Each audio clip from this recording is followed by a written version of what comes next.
قصة كان حصلت علي وانا لسه في عز الصبا. ركبت في البص السريع وجواري ركبة طالبة، جمالها كان يزبي الوجوه، حلوة وأنيقة مهذبة، وساعة واكتر منبهر نسيت حي وطايبة.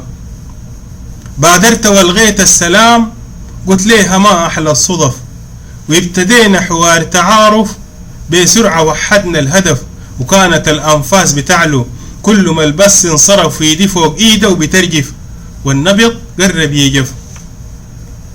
سألتها عن دراستها، عن قبيلتها، عن بلادها، وعن طموحها، وعن هواياتها ومرادها، عن خواطر في حياتها، عن ذخيرتها، عن حصادها، وكل ما ردت سؤال بحس لعابسها البل العنادة. وابتديت أتأمل تقاسيم وجيها الفرح، وتفاصيل الجو المحيط مطلية بقوس قزح. خيالي سافر بعيد وفي البيكون باكر سرح، وخالجني إحساس جميل، وبالجد بالجد قلبي انشرح.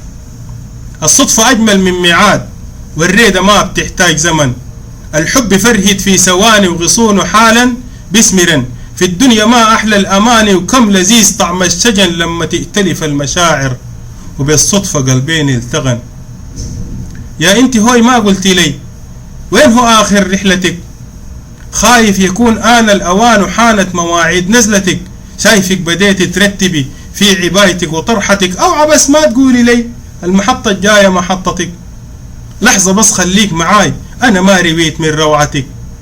لحظة بس خليك معاي أنا ما رويت من روعتك، وعندي لسه كلام كتير راجيك تكملي قصتك، عشان كمان أنا أحكي لك عن طعامتك وبسمتك، وعن جمال انزان وشيك، وعن عمايل خصلتك. قبال أكمل كلامي أشرت للسايق يقيف، وأنا كل زربلني العرق والغريب الدنيا زيف. وتاني جرح الفرق عاود من جديد بدأ في النزيف، وعواطفي كيف بتحتمل توادع الزول الوريف.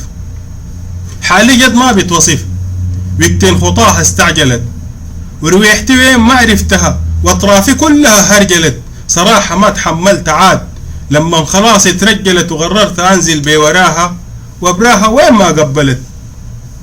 يا ريتني عاد لو ما نزل واكتفيت بس بذكرتها.